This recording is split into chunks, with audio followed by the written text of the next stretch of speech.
Samajwadi party के विधायक अबू आजमी मुगल बादशाह औरंगजेब को लेकर तारीफों की पुलकियां बांधते हैं। पूरा सियासी हंगामा खड़ा हो जाता है। सियासी हंगामे के बीच योगी जी कहते हैं यूपी में उनका पूरा इलाज किया जाएगा, तो अखिलेश यादव कहते हैं कि यह अभिव्यक्ति की आज़ादी पर घनघोर हमला है। तो अबू आजमी पर कार्रवाइयों की बाढ़ सी आ जाती है और उनके ऊपर एफआईआर होती है, उनका सस्पेंशन हो जाता है। तो क्या यह सस्पेंशन उनके राजनीतिक जीवन को प्रभावित कर सकता है? इन्हीं सभी बिंदुओं पे आज हम लोग चर्चा करेंगे। तो मित्र, आपका मेरे YouTube चैनल मेरे विचार में हार्दिक स्वागत व अभिनंदन है। तो मित्र, अगर आप पहली बार मेरे YouTube चैनल पे आए हैं तो कृपया मेरे चैनल को लाइक सब्सक्राइब कर दीजिए ताकि आपकी मित्रता और मेरी मित्रता बनी रहे। पहले आइए हम लोग सुनते हैं कि अबू आजमी साहब ने क्या कहा। नहीं, सब गलत हिस्ट्री दिखाई जा रही है। औरंगजेब रहमतुल्लाह अलैह ने बहुत सारी मंदिरें बनवाई हैं और आप बनारस में जाकर देखेंगे एक बच्ची, पंडित की बच्ची को जब उनका ही एक सिपाही सालार उसके साथ शादी करना चाहता था, उन्होंने उस सिपाही सालार को 2 हाथियों के बीच पैर बांध कर मार दिया और उन पंडितों ने उनके लिए एक मस्जिद बना के दिया वहाँ पर। क्या बात करते हैं, गलत हिस्ट्री। तो आप औरंगजेब को क्रूर शासक नहीं मानते हैं? नहीं, मैं नहीं मानता। औरंगजेब क्रूर शासक नहीं? बिल्कुल नहीं, मैं बिल्कुल क्रूर शासक नहीं मानता।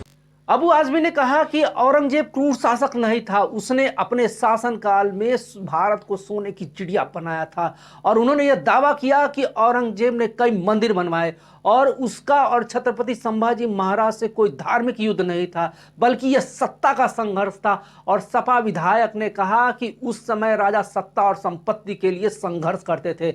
अबू आजमी के इस बयान पर शिवसेना के लोकसभा सांसद नरेश मस्के ने उनके खिलाफ थाने महाराष्ट्र में एक एफआईआर दर्ज करवाई। भारतीय न्याय संहिता धारा नंबर 299, 302, 256(1), 256(2) के तहत मामला दर्ज करवाया। एफआईआर में कहा गया है कि अबू आजमी के बयानों से धार्मिक भावनाओं को ठेस पहुंची है और इसके अलावा शिवसेना के समर्थकों ने मरीन ड्राइव पुलिस स्टेशन पर भी एफआईआर लिखवाई है और शिकायत दर्ज करवाई है। इस कहानी को हम आगे बढ़ाने से पहले उस व्यक्ति के बारे में जानते हैं कि जिसके बारे में यह पूरा हंगामा खड़ा हो रहा है, जिसके बारे में बात हो रही है। उसका नाम है अब्दुल मुजफ्फर मुजाहिदीन मोहम्मद औरंगजेब था और वह शाहजहां और मुमताज का बेटा था। औरंगजेब के 4 भाई थे, जिसमें वह सबसे छोटा था।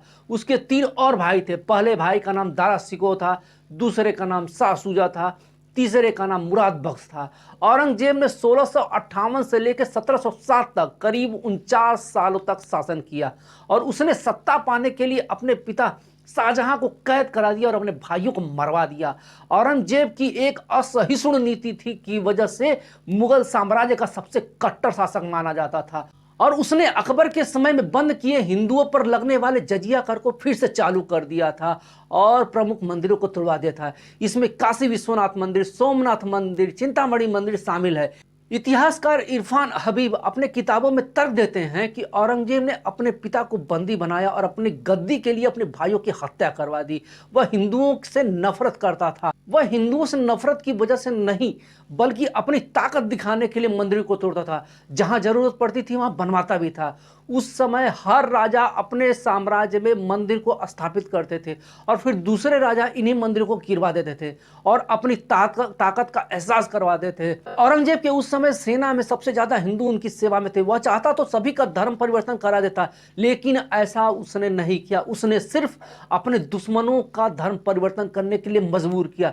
दूसरी तरफ इतिहासकार राम पुनिया कहते हैं कि औरंगजेब को हिंदू विरोधी माने जाने की 2 वजहें हैं। पहली वजह कि वह इस्लाम धर्म को मानने वाला कट्टर सुन्नी था और दूसरा वह मौलानाओं से प्रभावित होकर फैसले किया करता था। राम पुनिया भी औरंगजेब को हिंदुओं से नफरत करने वाला कट्टर राजा नहीं मानते थे। उन्होंने कहा कि औरंगजेब ने हिंदुओं से नफरत करने के कारण नहीं बल्कि राजाओं, जमींदार और विरोधियों को संदेश देने के लिए मंदिर गिरवाया और जबरन धर्म परिवर्तन करवाया।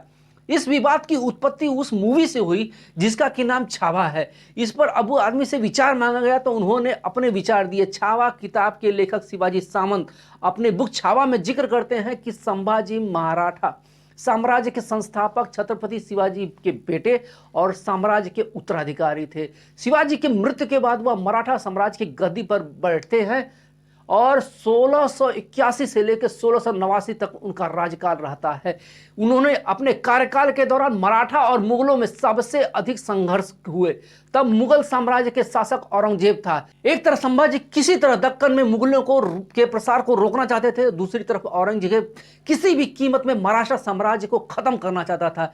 इसी को लेकर के संभाजी ने आज के मध्य प्रदेश के बुरहानपुर में आक्रमण किया। मुगल जो मुगलों के कब्जे में था और वह यह व्यापार का प्रमुख केंद्र हुआ करता था। संभाजी के इस अभियान से औरंगजेब आगे नहीं बढ़ पा रहा था। इसके बाद उसको सालों संघर्ष हुए, कई बार मुगल और मराठा एक दूसरे के सामने आए।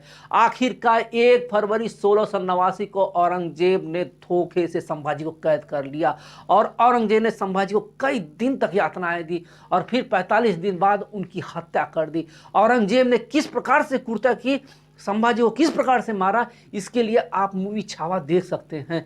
कितना क्रूर शासक था, आंखें तक निकाल दी मरने से पहले। उसके शासनकाल की वो बड़ाई कर रहे हैं। अबू आजमी औरंगजेब की बड़ाई कर रहे हैं, ऐसे क्रूर शासक की बड़ाई कर रहे हैं। ये अबू आजमी है कौन और इनको बचाने का प्रयास किया जा रहा है। सपा नेता अबू आजमी मूल रूप से यूपी के आजमगढ़ के रहने वाले हैं और 70 साल के अबू आजमी मान खुर्द शिवाजी नगर निर्वाचन क्षेत्र के विधायक है। पहले भी ये अपने विवादित बयान दे चुके हैं, बलात्कार पे लेकर लिव इन रिलेशनशिप पे ये बयान दे चुके हैं। महाराष्ट्र में 2024 में ये विधानसभा जीतते हैं और महाराष्ट्र के सपा इकाई की ये प्रमुख है। 1990 की दशक में इनकी राजनीति में एंट्री होती है और 1995 में इनकी अगुवाई में समाजवादी पार्टी महाराष्ट्र के 2 सीटों पर विजय करती है।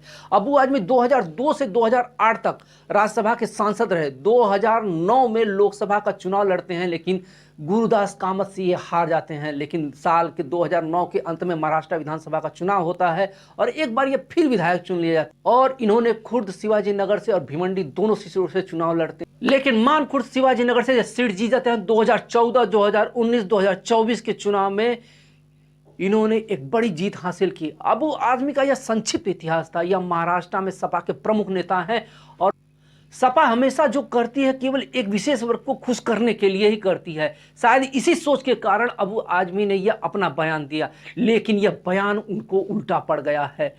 यह जब बयान उन्होंने दिया है उसके बाद उन्हें ऐसा लगता है कि उन्होंने गलत बयानबाजी कर दी है। अब वो माफी मांगते फिर रहे हैं और कह रहे हैं कि अंग्रेजों ने मंदिरों के साथ में मस्जिदों को भी गिराया था।